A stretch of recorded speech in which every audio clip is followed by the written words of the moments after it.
오늘 말씀은 시편 제15편 1절에서 5절입니다.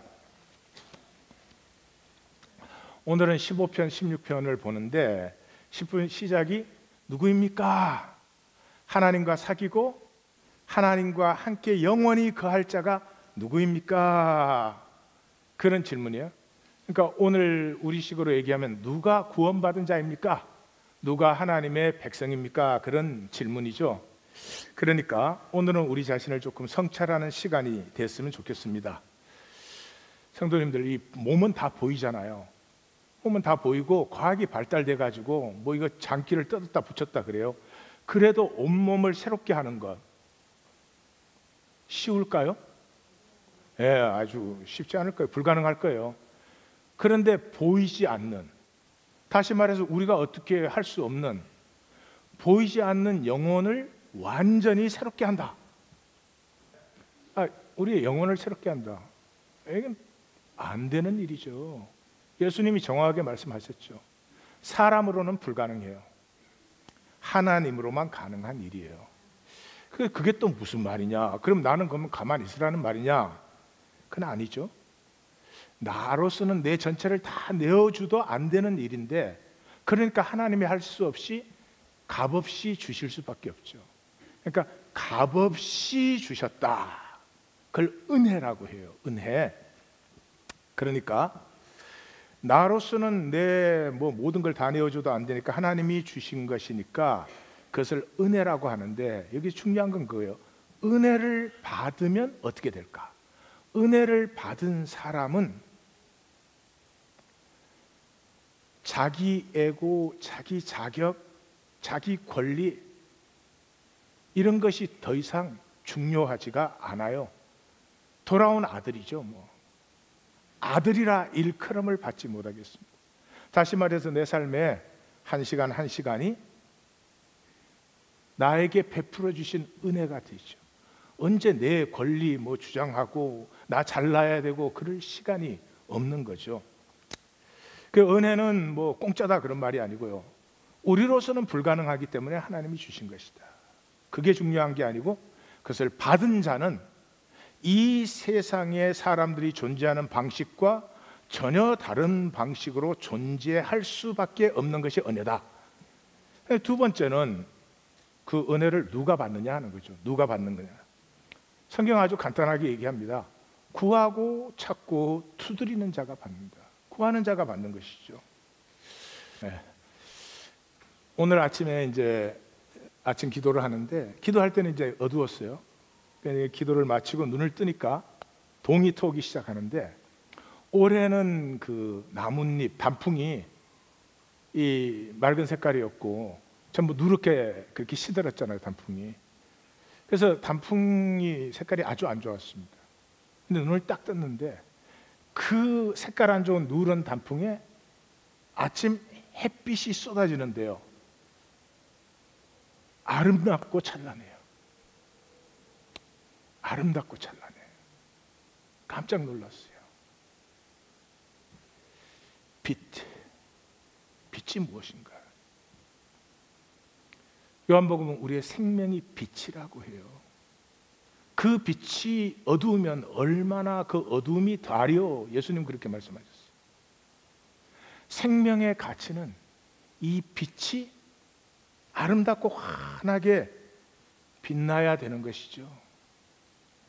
누구의 영혼에서 빛이 아름다울까요? 찾는 자, 빛을 찾는 자. 드물죠. 왜 드물어요? 이 세상에 살 동안은 딴 걸 찾으니까. 영혼의 소중함을 모르기 때문에, 영혼이 가치 있게 되는 것을 잘 모르기 때문에 딴 걸 찾죠. 삶이 자꾸 어두워지는 그런 걸 찾아요. 자, 우리의 생명이 빛인데 이 생명의 빛은 무엇으로 자라나고 비치게 되는 것일까?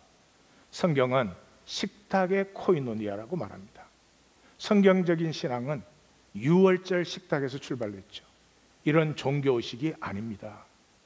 그래서 사도 바울이 그랬죠. 고린도 교회가 칭찬해 줄 게 아무것도 없는 교회예요. 그런데 칭찬한대요. 뭐를 칭찬해요?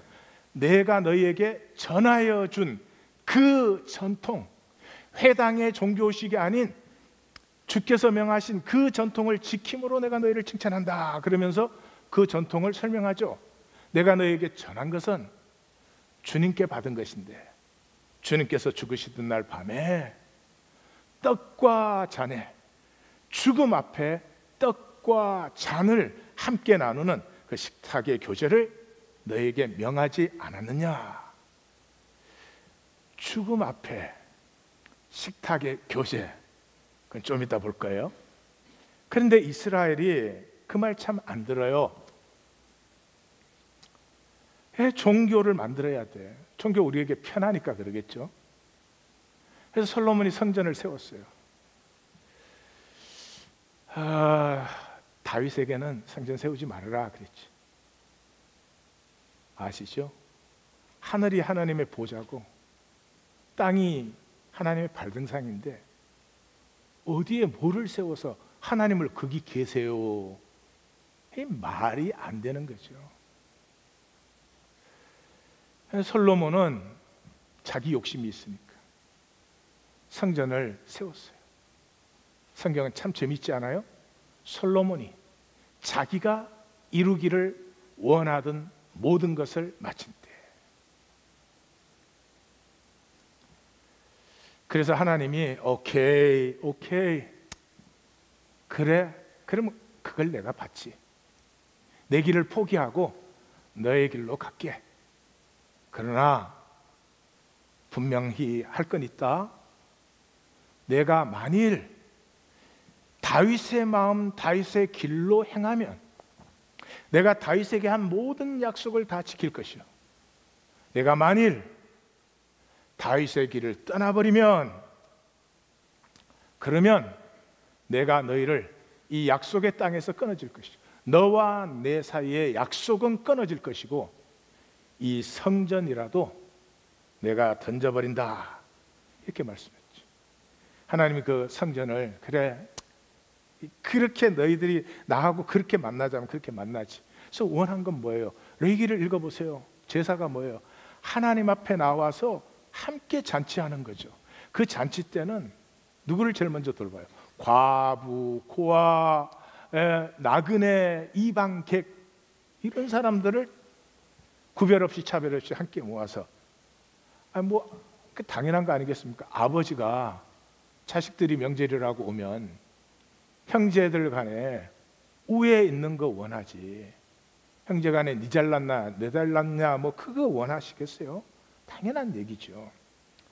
그래서 우리 성경신앙은 유월절 식탁이고 예수님께서도 그걸 명하시고 그걸 전해줬어요. 근데 우리는 또 솔로몬의 길을 따라 이렇게 종교를 또 만들었죠. 하나님이 우리에게 허락하셔서, 그러면 그 안에서 너희의 스텝으로 나와 함께 가보자 이러시는 거죠. 사실은 그럼 왜 식탁에 코 있느냐? 해필 이 식탁으로만 가족이 돼요. 뭐 식구가 같이 먹는 사람이라는 뜻이잖아요. 그러니까 이 세상에서 제일 강한 게 식구예요.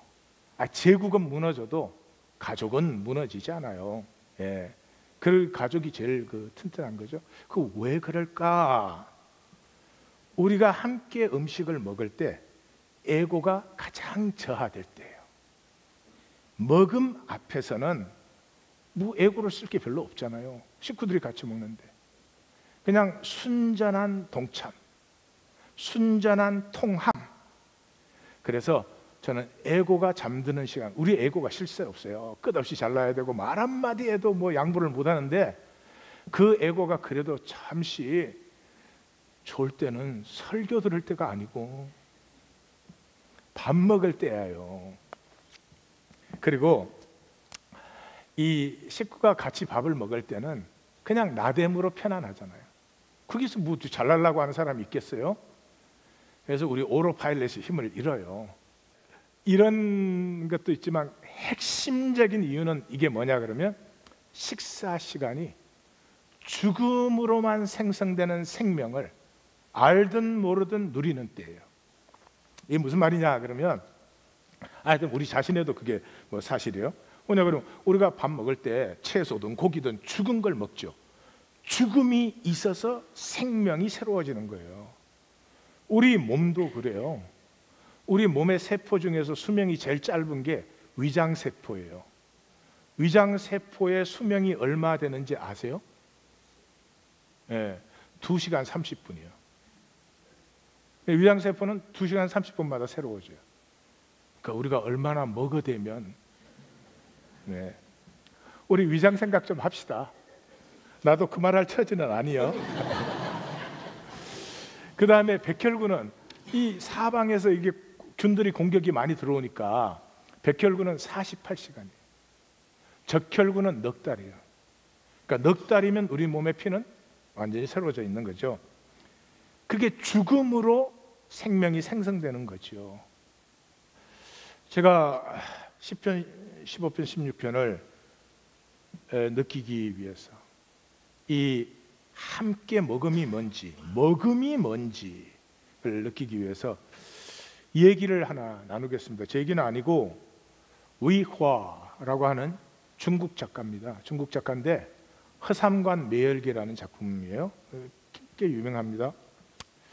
문화혁명 당시 얘기인데, 문화혁명이 일어났는데 뭐 생산에 완전히 실패했어요. 그러니까 그 똑같이 다 배급을 받는 거예요. 물론 공산당 간부는 뭐 무지하게 잘 먹고 잘 살죠. 서민들은 뭐 97, 8% 서민들은 배급만으로 사는 거예요. 그러니까 얼마나 힘든지 몰라요. 근데 문제는 이거죠. 사람이 살다 보면은 뭐 일이 일어날 때가 있잖아요. 엑스트라로 돈이 필요할 때가 있다 말이죠. 그러면 그게 뭐 금융업이 있는 것도 아니고 뭐 꼼짝 못 하는 거예요. 그래서 이 사람이 어떻게 하냐 그러면 병원에 가서 피를 팔아요. 피를 파는데 피를 한 번에 큰 대접에 한 2배 정도, 그 정도 양을 뽑아요. 그렇게 피를 뽑으면 35원을 받아요. 꽤 큰 돈인가 봐요. 그러면 이제 그때 위기를 넘어가는 거죠. 근데 이제 이것도 청년이 돼가지고 처음으로 가서 피를 뽑아갖고 35원을 벌어서 35원 중에 조금은 이제 또 병원 접수한테 뇌물을 줘야 돼요. 그리고 이제 피를 뽑고 나서는 그 마을의 유일한 식당인 승리 반점에 가서 돼지 간 볶음과 황주, 우리 막걸리 같은 건가 봐요. 황주 2냥을 마셔요. 몸의 온도도 데우고 뭐 이렇게 해서. 그래가지고 첫 번째 피를 팔아가지고 장가를 갔어요. 장가를 갔는데 허옥란이라는 여성에게 장가를 갔는데 이 양잠 공장의 노동자인데 그 양잠 공장에서는 제일 미인이에요. 그래서 별명이 꽈배기 서시야. 서시가 중국 4대 미인 중에 하나입니다. 그렇게 서시는 예쁘다는 거고, 꽈배기라는 말은 중국 그 노동자들이 지금도 그렇지만 아침에는 이렇게 밀가루 도넛을 이렇게 꽈서 만든 그 기름에 튀긴 걸 먹어요. 그 설탕에다 적셔가지고 그걸 만드는 여성이에요. 그래서 꽈배기 서시라고 하는데, 그 꽈배기 서시 허옥란이는 이미 하소용이라는 사람과 사귀고 있는데 이 허상관이가 가서 그런 거예요. 아니 같은 허씨니까 그 집은 딸밖에 없으니까 다 하나씩 낳잖아요. 나하고 결혼하면 대도 이어주고 얼마나 좋으냐. 그래서 그 아버지가 이 허옥란이를 허상관이한테 결혼을 시키기로 결정을 한 거예요. 근데 허옥란이도 가만 보니까 허상관이는 피를 판 돈이 있잖아. 그래서 오늘의 주제는 여자를 믿지 말자 뭐 이런 거예요. 네, 그래서 이제 하소영이를 딱 버리고 이제 허상관이한테 결혼을 했어요. 결혼을 해가지고 5년이 흘렀어. 5년 동안 아들을 셋 낳았어요. 1낙이, 2낙이, 3낙이. 하나 더 낳으면 뭐가 될까? 3낙이까지 나왔어요. 그런데 문제가 생긴데, 이제 1낙이가 5살 되니까 얼굴이 또렷해지는데 마을 사람들이 다 그러는 거야. 조그만한 마을이니까 아니 아버지를 안 닮고 하소영이를 닮았다는 거예요. 이게 문제가 생겼지. 이 말이 이제 허상관이 귀에도 들려갖고 허상관이가 가서 마누라를 잡았네. 그러니까 뭐 순진하니까 막 남편이 잡으니까 자기도 모르게 그냥 딱 한 번 잡는데 그 말이 나와버린 거야. 근데 그 말을 딱 듣는 순간에 허상관이 마음이 싸늘해진 거예요. 아내도 싫고 일락이가 자기 아들이 확실한 건 아닌데 아닌 것 같으니까 마음이 딱 떨어져 버렸어요. 근데 가뭄이 많이 들어가지고 배급이 절반으로 줄어버렸네. 그러니까 57일 동안을 죽만 먹은 거예요. 맑은 죽만. 그러니까 뭐 식구들의 피골이 상접해. 그러니까 이 허상관이가 다시 가서 또 피를 파는 거예요. 피를 팔아가지고 와서 그러는 거야. 내가 일락이 내가 똑같이 기르고 똑같이 돈 쓰는데 내 피 판 돈 갖고 쟤를 먹일 수는 없다. 그래서 일락이한테는 고구마 사는 동전 몇 개 주고는 내 식구가 승리 반점 가서 먹었어요. 일락이 심정이 어떻겠어요? 그 이놈이 울고 불고 배는 고프고 그러니까 고구마는 하나 사 먹었는데 그거 갖고 배는 안 차죠. 울고 불고 하다가 승리 반점으로 간 거야. 갔는데 가서 보니까 아무도 없어. 물어봤더니 벌써 먹고 갔대. 그러니까 울면서 그 길을 떠도는 거죠. 그리고 집에를 들어가지 않지요. 해가 졌는데 애가 안 들어오니까 허옥란이가 애를 찾으러 나갔어. 그러니 허상관이가 가만히 있을 수 없어서 자기도 따라 나갔어. 허상관이가 찾았지. 찾았더니 그 다리 밑에서 울고 있는 거예요. 그래서 욕을 막 드립다 해요. 이놈 막 해가 졌으면 집에 들어와야지 어디서 자빠져서 울고 막 이러는 거예요.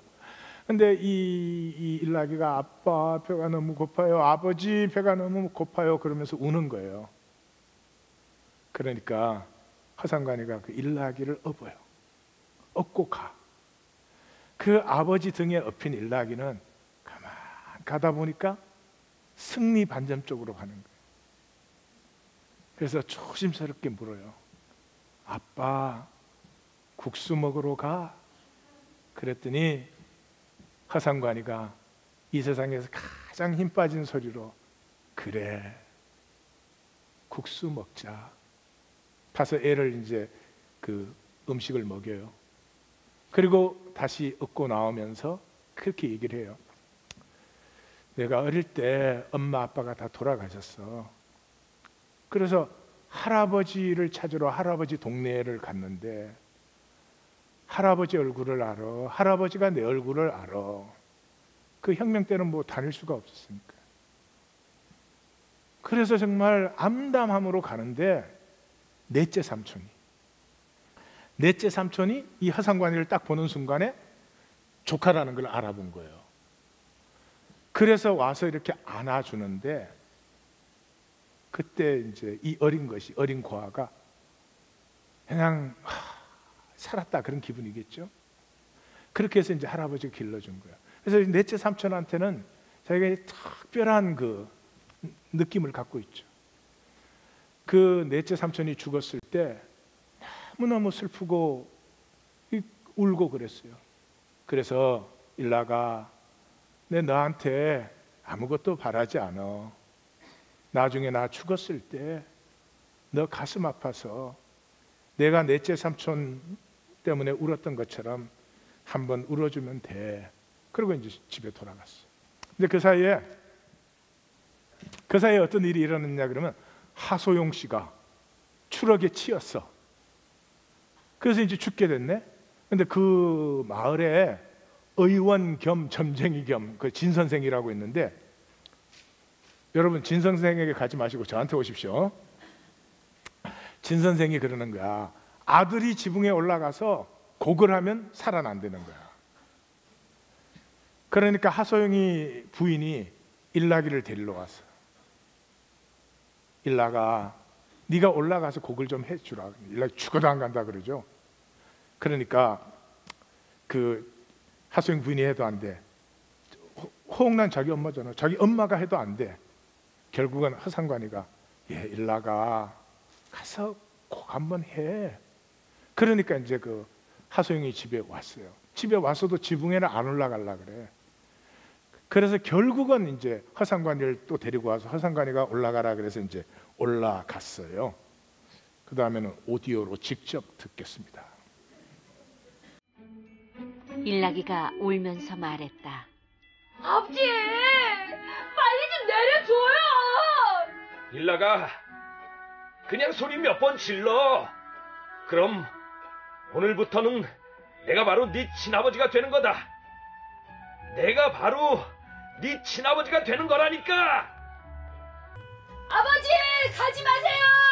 아버지, 돌아오세요. 고함을 친 뒤 허삼관에게 말했다. 아버지, 빨리 올라와서 절 좀 내려주세요. 이때 하소영의 부인이 끼어들었다. 아유, 일나가. 몇 번만 더 고함 쳐라. 일나기가 허삼관을 쳐다보자 허삼관이 말했다. 그래, 2번만 더 외치거라. 아버지, 가지 마세요. 아버지, 돌아오세요. 아버지, 가지 마세요. 아버지, 돌아오세요. 아버지, 절 좀 내려주세요. 하소영의 부인이 또 끼어들었다. 아유, 일나가, 더 해야 돼. 아, 됐어. 허삼관은 하소영 부인의 말을 매몰차게 끊어버렸다.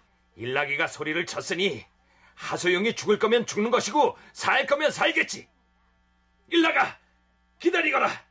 내 올라가서 내려줄 테니까. 허삼관은 사다리를 타고 지붕에 올라가서 일나기를 등에 업고는 다시 내려왔다.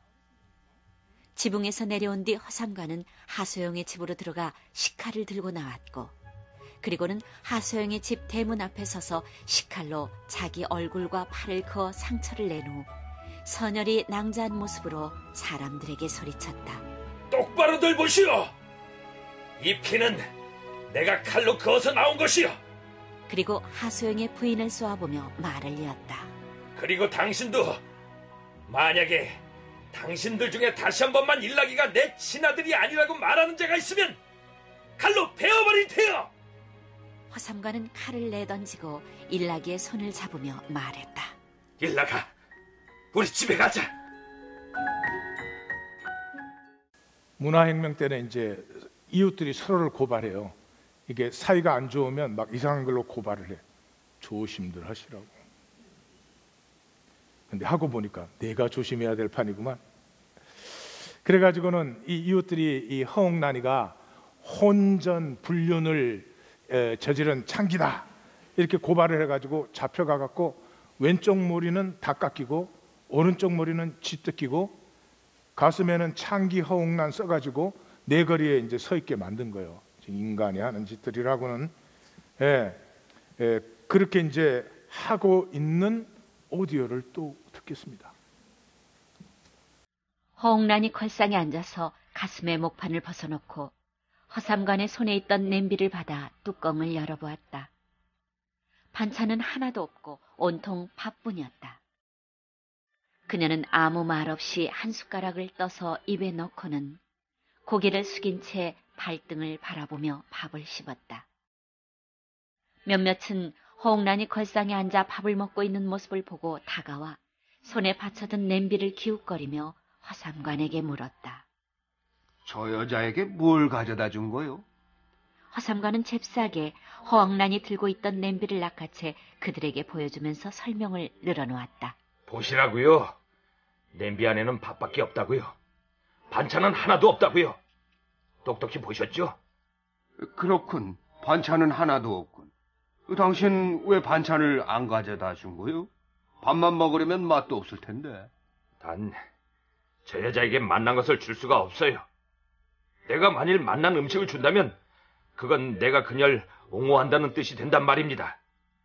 밥만 먹게 하는 건 나 역시 그녀를 비판한다는 뜻이.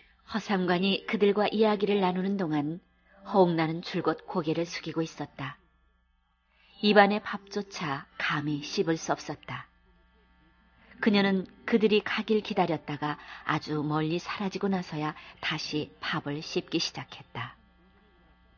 사방을 둘러보고 사람이 보이지 않음을 확인한 허삼관은 낮은 목소리로 허옥난에게 속삭였다. 반찬은 전부 밥 밑에 숨겨놨다고.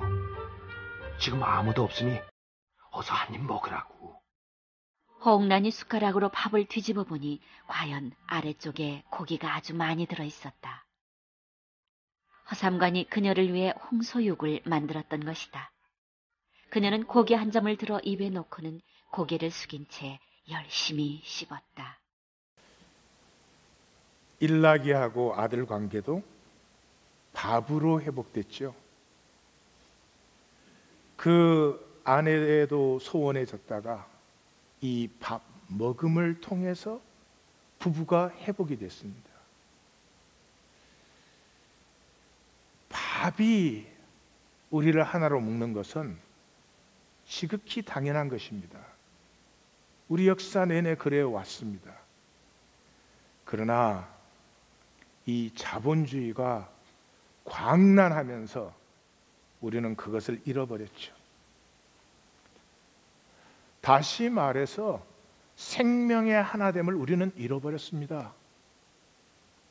뭘로 하나 됩니까? 서로 욕심부리면 하나 됩니까? 부모는 자식 인류학교 보내려고 욕심부리고 자식은 성공하려고 욕심부리면 하나가 됩니까? 아니요. 밥을 굶는 시절의 부모-자식 관계와 지금의 부모-자식 관계는 영양가가 100분의 1도 안 됩니다. 가족이 힘을 잃었어요. 돈 없으면 가족 안 돼요. 그래서 이제 또 모택동이 모두가 노동 현장으로 가야 돼. 그래가지고 일락이는 농장으로 가고 일락이는 공장으로 갔습니다. 근데 일락이는 가서 병이 들었어요. 병을 치료해 줄 때가 있나 고칠 때가 있나 그러니까 집으로 보냅니다. 집으로 열흘 휴가를 줘서 보냈어요. 집에 와 있는 동안 집에 있으면 약이 있습니까? 먹일 게 있습니까? 그 아들이 그래도 아파서 왔다고 그 아들한테 이제 좋은 거는 다 먹입니다. 그리고 열흘이 돼서 이제 아이가 떠나요. 떠나는데 집안에 있는 게 계란 2개예요. 최고 다 모은 게. 계란 2개를 삶아서 아들에게 들려주고 다시 농장으로 보내면서 선착장까지 허상관이 내가 바래다 주고 오겠다. 그리고 애를 데리고 나가요. 그리고 병원 앞에서 애를 잠깐 기다리라. 그리고 이제 피를 팔러 가는 것입니다. 피를 팔고 나오니까 이 아들이 아프니까 밥맛이 없으니까 그 계란도 못 먹고 있다가 그제서야 계란을 먹어요. 그러니까 그 계란을 자기가 먹을 때 나가면 자기한테 줄라 그럴 테니까 다 먹을 때까지 기다렸다가 아들에게 나아갑니다. 일락, 자기 아들이 아니라고 했던 그 아들에게. 일락아, 너 여기서 잠깐만 기다리거라. 그리고 나서 허삼가는 병원으로 들어갔다. 일락이는 병원 앞에 잠시 동안 서 있다가 허삼관이 나오지 않자 벽돌을 깔고 앉아서 기다리기로 했다. 그는 가슴에 책가방을 안고 손에는 달걀 2개를 든 채 그 자리에 앉았다. 그때서야 비로소 식욕이 조금 돌기 시작하여 달걀 하나를 벽돌에 몇 번 두드린 다음 껍질을 벗겨 입안에 넣었다. 그가 아주 천천히 먹었는데도 허삼관은 달걀을 다 먹을 때까지 문 밖의 모습을 나타내지 않고 있었다. 일락이는 병원 정문을 보고 있던 눈길을 거두었다. 그리고 책가방을 무릎에 올려놓고 그 위에 팔을 얹은 다음 턱을 괜 자세로 고쳐 앉았다. 이렇게 자세를 고쳐 앉고 나서 시간이 한참이나 흐른 뒤에 허삼관이 모습을 드러냈다. 가자. 그들은 서쪽을 향해 쭉 걸어서 선착장에 이르렀다. 배가 출발하기까지는 아직 30분 정도 여유가 있었다. 허삼관은 품에서 30원을 꺼내어 일락이 손에 쥐어주면서 말했다. 받아둬라. 무슨 돈을 이렇게 많이 주세요? 아버지, 10원만 가져갈게요. 전부 가져가거라. 이건 내가 방금 피를 판 돈이니 다 넣어두거라. 이 안엔 일락이 목도 들어있다. 너하고는 그래도 가까이 있잖니? 일락이가 널 찾아가면 10원이나 15원쯤 줘라. 아빈 너희하고 멀리 떨어져 있어서 평소에 너희들을 돌보지 못하니 너희 형제들끼리 서로 의지하고 지내야지. 일락이가 돈을 받아넣자 허삼관이 말을 이었다. 이 돈은 함부로 낭비하지 말고 아껴 쓰도록 해라. 피곤해서 식욕이 없을 때 맛난 걸 사 먹도록 하고 명절 때 담배 2갑하고 술 1병쯤 사서 너희 생산대장한테 갖다 주거라.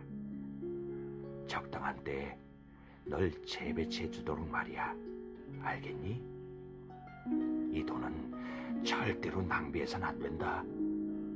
좋은 쇠는 칼날에 써야 제 몫을 하지 쓸데없는 데에 쓰면. 배가 떠날 시간이 되어 허삼가는 자리에서 일어났다. 개찰구까지 일락이를 배웅하고는 일락이가 배에 오르는 모습을 지켜본 뒤 일락이를 다시 큰 소리로 불렀다. 내 말 꼭 명심해라. 좋은 쇠는 칼날에 써야 한다는 거. 저를 따라서 한번 해보십시오. 좋은 쇠는 칼날에 써야 한다. 예. 그렇게 해서 돌려보냈는데 이게 급성간염이니까 나아지지 않고 더 심해져서 집으로 돌아왔는데 상해 큰 병원에 입원을 시켜야 된다는 거죠. 입원을 시킬 돈이 어디에 있습니까? 피는 5년에 한 번을 팔아야 된다는데 보낼 때 피를 팔았는데 다시 3일 동안에 2번 피를 팝니다. 그렇게 해서 그 엄마와 함께 상해 병원에 입원을 시켜요. 그리고 자기는 차비도 없으니까 상해를 향해서 걸어가다가 쓰러집니다. 막 경련을 일으키고 그러니까 사람들이 모여들어서 막 헛소리만 하는데 이거 큰일 났다, 병원에 입원시키자, 이렇게 사람들이 말을 하니까 갑자기 정신이 번쩍 들어서 병난 거 아닙니다, 추워서 그렇습니다. 왜냐하면 병원 들어가면 자기가 돈을 써야 되잖아요. 그리고 상해로 가서 피를 또 한 번 팝니다. 아이 뒷감당을 하려고. 그렇게 해서 병원에 들어갔는데 그 길에서 쓰러져 있을 때 그 노인을 만나요. 노인이 당신 피 한 번 더 팔면 죽습니다 그래요. 근데 허상관이 그래요. 나는 50이요. 나는 장가도 가고 다 살았어요. 일락이, 자기 아들이 아니라고 하던 일락이, 내 아들은 21살이요. 걔는 장가도 못 가봤어요. 나는 죽어도 되지만 걔는 죽으면 안 돼요. 이렇게 해서 상해에서 피를 한 번 더 팔아가지고 병실에 들어갔는데 일락이 침대가 딱 비어 있는 거예요. 넷째 삼촌 죽을 때 병원에 갔더니 침대가 비어 있었어요. 그 자리에서 통곡을 하는데 뒤에서 그 홍난이가 여보 당신 왜 울어 그러는 거예요. 보니까 일락이를 데리고 오고 있는 거예요. 이번에는 막 웃음과 눈물이 범벅이 돼가지고 그렇게 해서 이제 다 얘기 드릴 수는 없고 제일 마지막이 이래요. 위화 하는 작가인데 이 사람이 뭔가를 보는 사람이에요. 느끼는 거죠. 나이가 이제 들었어요. 그런데 이제 세 아들이 아빠가 길거리에서 조금 뭐 이렇게 제대로 행실을 안 했다고 막 창피해하는 거예요.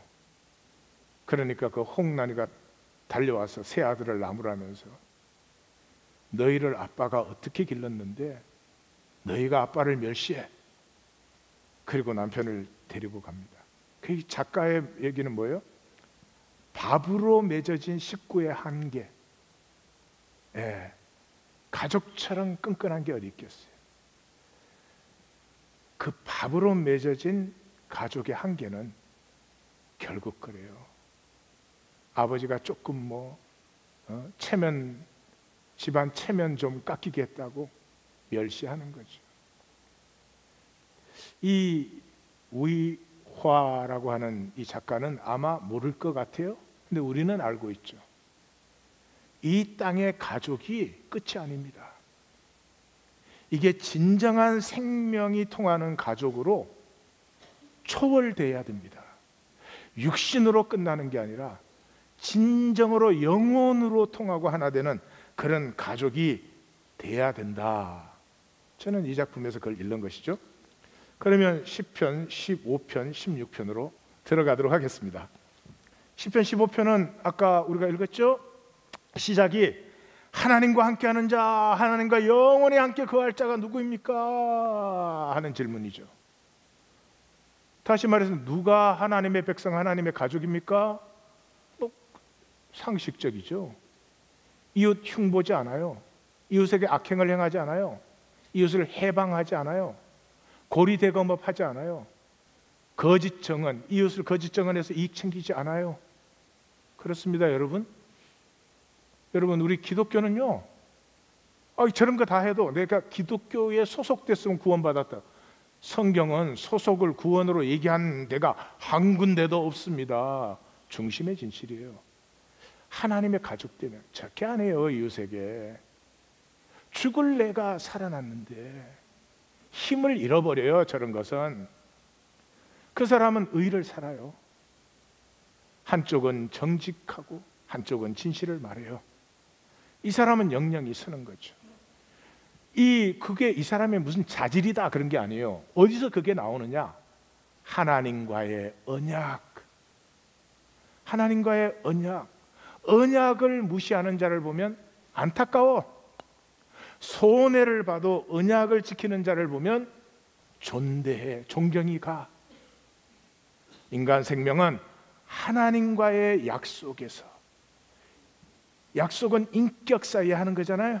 그 약속을 통해서 내 인격이 하나님의 장성한 데까지 자라가는 것이죠. 예, 이 사람의 중심에는 그것이, 중심의 진실이 있는 사람이다 이 말이죠. 그 중심의 진실이라는 게 그러면 뭐 어떻게 오냐? 40일 금식 기도하면 오냐? 아니다. 어떻게 오냐? 그게 16편이에요. 16편의 시작은 그렇죠. 나는 주님만 의뢰합니다. 다른 신 섬기면 고통뿐입니다. 우리 번역은 그렇게밖에 할 수 없는데 여기 단어가 마할이라는 단어. 마할이라는 단어가 빨리 하려고 빨리 갑니다예요. 참 그 옛날에 빨리 하려고 빨리, 혹시 예배도 빨리 하려고 빨리 왔는데 설교가 길어져서 빨리 안 되신 거 아니에요? 뭐를 그렇게 빨리 할 게 있을까요? 빨리 하려고 빨리 가요.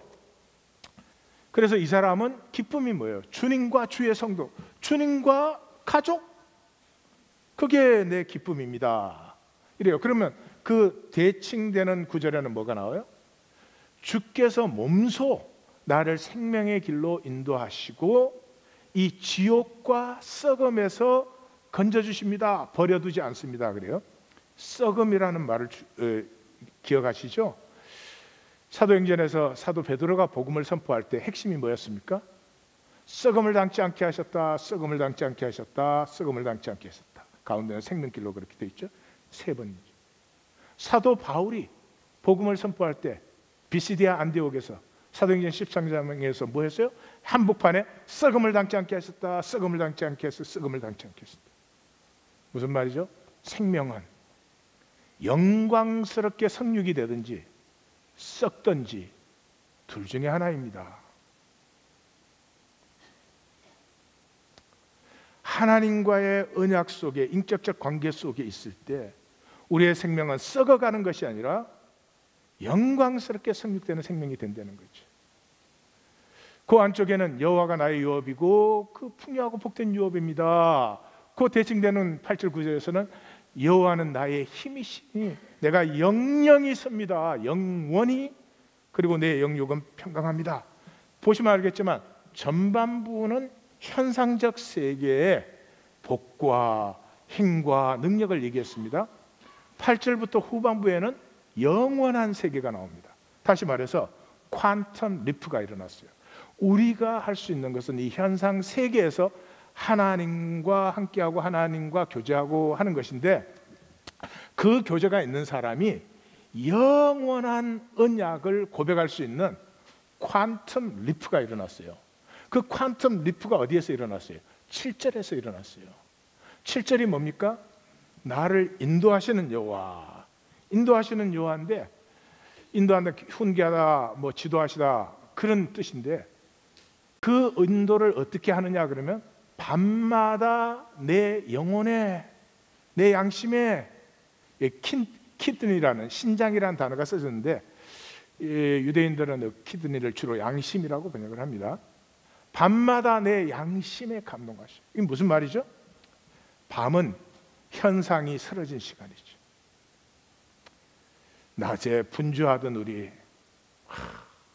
체면 세워야 돼. 능력 증명해야 돼. 뭐 바빠요. 밤이 되면 현상이 사라지고 내 중심, 내 영혼으로 돌아갈 수밖에 없어요. 그 시간에 주님을 만나는 거지. 내가 주님 앞에 무릎을 꿇을 때 무엇을 가지고 꿇습니까? 죄인된 나, 부족한 나로 꿇는 거죠. 그곳에서 내가 회복되죠. 자, 15편 16편의 핵심은 중심의 진실함입니다. 우리와 하나님과의 관계는 약속의 관계이고 그 약속을 누린 자는 중심의 진실이 있는 자다. 그 중심의 진실을 어떻게 회복하느냐? 두 가지를 얘기하겠습니다. 시간과 돈입니다. 자, 시간은 전체적이에요. 그런데 속으면 이게 단절된 찰나로 생각을 해요. 예, 그래서 지난주에 우리가 잠깐 나누었지만 이 시간을 찰나로 누리는 사람, 해프닝, 사건으로 누리는 사람은 그냥 그 모든 시간을 다 떠내려보내요. 1년이 지나고 나서 보면 뭘 했는지 알 수가 없어요. 그러나 그것을 켜로 누리는 사람에게서 생명이 가꾸어진다 하는 걸 보았죠. 자, 그럼 보십시다. 찰나는 끝없이 변하는 허상이에요. 순간순간 변하니까, 이 순간에 변하는 것이니까, 절대적인 게 없으니까 이거 거짓으로 조작하려고 들어요. 찰나를 사는 사람은 모든 것에 완벽해야 돼요. 뭐 사건 하나도 다른 사람이 나를 대접하지 않으면, 나를 인정하지 않으면 너무 힘들어. 마치 무슨 내가 완벽해야 되는 것처럼. 이 마디로 가꾸는 사람은 올 한 해가 시작되고 올 한 해가 마감되고, 또는 오늘 하루가 시작되고 하루가 마감되는 사람은 내가 오늘 하루에 살 것이 있다 이렇게 생각하는 사람은 그 길을 살아가는데, 좋은 반응이 오고 안 좋은 반응이 오고, 그럼 반응이 다 좋았으면 좋겠지만 어떻게 하겠어요. 그럼에도 내가 오늘 가야 될 길이 있으니까, 올해 가꾸어져야 될 생명이 있으니까 그 길을 가는 거죠. 그러니까 시간을 전체로, 마디 전체로 누리는 사람이에요. 이 전체는 하나잖아요. 그러니까 전체는 조작할 수가 없어요. 순간순간 해프닝 바이 해프닝으로 사는 사람은 모든 걸 조작하려고 해요. 그래서 소소한 것에 신경을 써. 아무것도 아닌 것에. 이게 이제 우리의 생존에서 나온 거죠. 우리가 옛날에 생존은 그러잖아요. 사슴이 이 호랑이한테 잡혀 먹느냐 안 잡혀 먹느냐가, 호랑이가 덮칠 때 사슴이 0.01초 빨리 뛰었느냐 0.01초 늦어졌나에 잡혀 먹느냐 안 잡히느냐, 이게 다 달려 있는 거죠. 그래서 생존의 사람은 찰나가 모든 것이에요. 그래서 이 사람의 생애는 땜빵질이에요. 순간순간 보여야 돼. 어떻게 의가 있게 흠이 없게 보여야 돼. 그래서 땜빵질 인생이 되는 거죠. 단어가 좀 유식합니다. 그렇죠?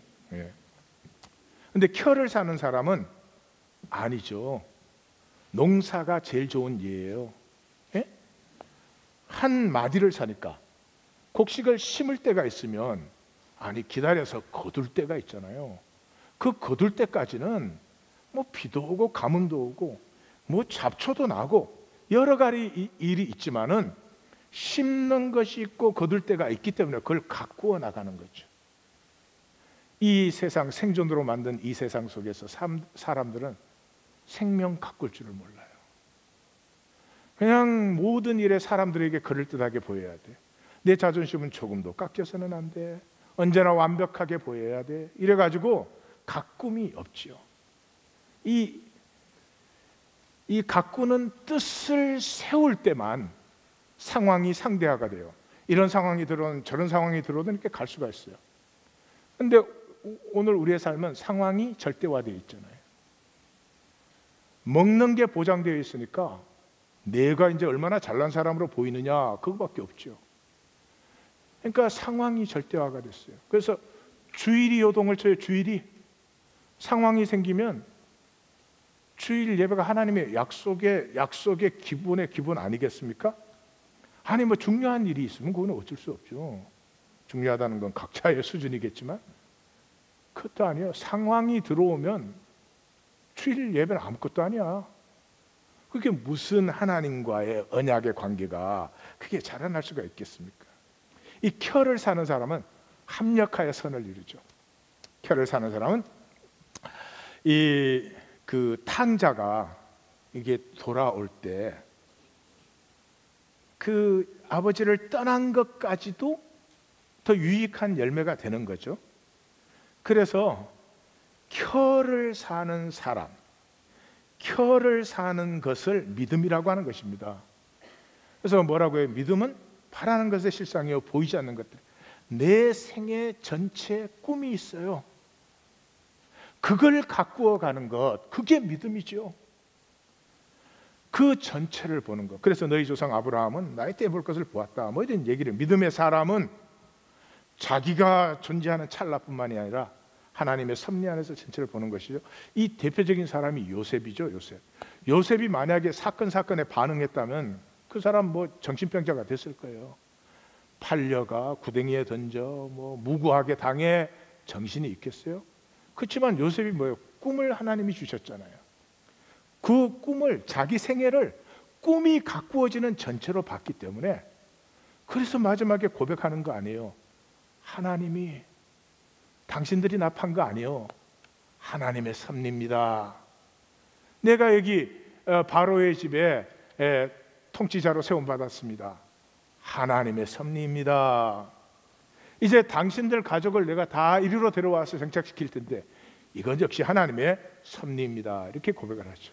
그래서 이 켜를 사는 사람, 마디를 사는 사람은 반드시 꿈을 살고 꿈을 이룬다. 꿈을 살고 꿈을 이룬다. 예, 믿음으로 산다는 것은 꿈을 사는, 욕심은 아니에요. 그냥 남보다 잘나야 된다, 그건 욕심이고 꿈이 아니에요. 내가 되고 싶은 것, 내 아이가 정말로 되어야 될 것, 그건 꿈이죠. 그래서 찰나와 켜를 비교해 보면 그래요. 찰나를 사는 사람은, 해프닝 바이 해프닝으로 사는 사람은 계산과 이해관계가 보여요. 그러나 마디를 사는 사람, 내 한 생애의 마디, 내 생애 중에 한 해 한 해의 마디를 사는 사람은 역사와 섭리를 봐요. 이 찰나를 사는 사람은 솔로몬의 역사를 이루지만 마디를 사는 사람은 다윗의 역사를 이루어요. 찰나를 사는 사람은 인간 성취밖에 안 보여요. 누가 뭐 잘났냐? 잘나야 도토리 키재기지. 켜를 사는 사람은 하나님의 언약이 보여요. 한쪽은 돈이 힘이고 한쪽은 말씀이 힘이 되겠죠. 그래서 중심의 진실을 회복하는 두 번째는 돈 문제예요. 자, 우리는 돈에 너무 눌려 있어요. 여러분, 돈에 눌려 있으면 돈 못 벌죠. 예? 아니, 돈에 기가 눌려 있는데 돈 보고 이리 오너라 그러면 돈이 오겠습니까? 돈에 너무 억눌려 있어요. 왜냐하면 세상이 돈 갖고 사는 길을 다 죽이니까. 예, 그건 어쩔 수는 없지만 그렇다고 기가 눌리면 안 되죠. 두 번째, 그 기가 눌리는 이유가 기본 정리가 안 돼 있어요. 돈에 대한 기본 정리, 상대방을 모르면 상대방을 이길 수가 없어요. 그 다음에 더 중요한 건 우리 삶은 돈으로밖에 못 살아요. 이제 이 세상 속에서는 돈으로밖에 돈 없으면 못 사는 거예요. 그렇기 때문에 돈에 대해서는 분명히 알아야 되고 선명하게 나의 선택이 있어야 돼요. 그렇지 않으면 뭐 삶을 왜 이렇게 사는지도 모르면서 돈 때문에 평생 고생하다 가는 거예요. 그래서 오늘 우리 본 10편 16편은 다른 신에게, 돈 신에게 예물을 드린 자는 괴로움이 다한다, 뭐 그런 얘기를 하는 거죠. 예수님은 두 주인을 못 섬긴다 그랬죠. 자, 그러면 돈을 정리하기 전에 먼저 정리할 건 이거예요. 돈은 설교를 안 돼요. 제가 아무리 설교를 해봐야 설교는 에고로 듣습니다. 식탁의 교제가 일어날 때까지 설교, 여러분 기독교인데 죽을 때까지 설교 들어, 죽을 때까지. 그리고 달라져요? 설교로 안 되는 문제예요. 이 돈이냐 하나님이냐 건 영적 뿌리니까. 그래서 한 번은 스스로 정리하는 거예요. 제 얘기 들으시면 큰일 납니다. 제 인생 여러분이 사는 게 아니잖아요. 그러니까 스스로 정리를 해야 돼요. 돈에 대한 정리는 간단한 것 같아요. 첫 번째, 돈은 돈 자체가 아니잖아요. 돈을 가지고 가치를 살 수도 있고 가치를 만들기도 하는 거죠. 그러니까 아까 그랬죠. 좋은 쇠는 칼날에 써야 돼. 예, 좋은 가치니까 좋은 가치를 위해서 쓰십시오. 그걸 선택을 하셔야 됩니다. 예. 두 번째, 더 심각한 건 이거예요. 돈은 욕망을 해결시켜 버렸어요. 여러분, 우리 아이가 잘 돼야 되겠다, 그 욕망, 그거는 건강한 욕망이에요. 예? 내가 열심히 장사를 하든지 일을 하든지 농사를 지어서 돈을 벌어야 되겠다, 그거는 건강한 욕망이에요. 그런데 이 자본주의 사회는 어떻게 됐어요? 모든 욕망은 돈으로 해결할 수 있어요. 그러니까 욕망의 실제가 사라지고 우리가 욕망하는 건 오로지 돈. 그러면 우리가 이제 깨어 있어서 내가 돈을 원하는데 돈을 원하는 게 아니고 이 돈으로 원하는 건 우리 가족의 행복이야, 이러면은 문제가 없는데 그런 사람은 없어요. 그저 돈이 행복인 줄 알아. 돈만 있으면 다 해결되는 줄 알아. 그래서 실제를 상실했어요. 돈밖에 없어요. 정말 가족도 돈 없으면 지금은 힘들어요. 그러니 거짓이 판을 치죠. 거짓이 판을 쳐요. 기독교의 거짓은 뭐냐? 바치면 복 받는다. 세상 거짓은 뭐예요? 돈이 너라는 거죠. 돈 없어, 너 다음 멸시 받는다, 돈이 너야, 이래요. 근데 기독교 안에 있는 나는 자칫 잘못하면 양쪽의 거짓의 총화가 돼. 아니, 이쪽 거짓도 거부하고 예수 이름으로, 저쪽 거짓도 예수 이름으로 물리치고 진실을 살아야 될 사람이 양쪽 거짓을 합해가지고 짬뽕 거짓으로 아까 승리 반점에서 파는 거예요. 짬뽕 거짓이. 여러분 잘 보십시오. 잘 보십시오. 저는 참, 제가 그래도 섬기는 교회 안에서는 지난번 목회든 이번 목회든 사람들이 참 괜찮아요. 정말 괜찮은 사람들이에요. 근데 삶은 너무너무 억눌려 있어서 안타까워요. 이유가 간단해요. 삶은 돈을 향해서 살아. 근데 마음은 하나님을 믿고 싶어. 달리기는 앞으로 하는데 생각은 뒤로 달려. 될까 안 될까? 안 돼. 그 두 가지가 다 안 돼요. 그래서 교회 나오면 죄책감, 세상 가서는 수치심, 이것도 못하고 저것도 못. 원 세상에 이런 일이 어디에 있어요? 여러분, 성경의 가장 중요한 원리가 생명은 이론론이에요. 생명은 갈라질 수가 없어요. 마음으로는 하나님 잘 믿고 삶으로는 돈 잘 벌고 이랬으면 좋겠는데 그게 안 된다니까요. 양쪽 다 힘을 잃는다니까요. 두 마음을 품은 자는 무엇을 받기를 조금도 생각지도 말라. 이 세상에 쏘가가지고 우리가 그런 일을 하고 있어요. 하나님이 원하시는 건 뭐예요? 생명은 이론론이에요. 생명은 살려면 한쪽밖에 못 살아요. 꿈을 정하시고 그쪽으로 살아라고. 내가 돈을 벌고 싶으면 그쪽으로 마음을 다하고 성품을 다하고 힘을 다해서 사세요. 그게 생명을 사는 길이니까. 하나님은 종교생활을 보는 게 아닙니다. 생명을 사는 걸 보시죠. 하나님을 믿고 싶으시면 하나님을 목표로 삼고 하나님을 찾으십시오. 이쪽 길에서 얻은 열매는 영원하지 않을 수 있어요. 그러나 하나님을 믿는 길의 열매는 영원해요. 그건 분명히. 생명은 갈라질 수가 없어요. 예. 이 4차원 물질 세계에서 하나님이 그렇게 섭리하셨죠. 물질 사용하는 것이 내가 누구냐, 내 가치를 피우는 것이 되었습니다. 그러므로 사랑하는 성도님들, 각자가 쉬운 문제가 아니에요. 제가 이렇게 말하는 건 쉽죠. 자기 자신에게 진정으로 물어보셔야 돼요. 우린 다 한 생애를 삽니다. 절대적입니다. 이거 반복할 수 없어요. 끝에 가서 하나님 한 번만 더. 없어요. 지금 사실 때 다른 데가 아니고 다른 건 놔두시고 자기 자신에게 진실되게 살지 않으면 그건 반드시 스스로 허무한 것입니다. 한번 하나님 앞에 진실된 사람들이 일어나면 얼마나 좋을까요? 보라, 형제가 하나 되어 함께 살아감이 어찌 그리 선하고 아름다운고. 기도하십시다.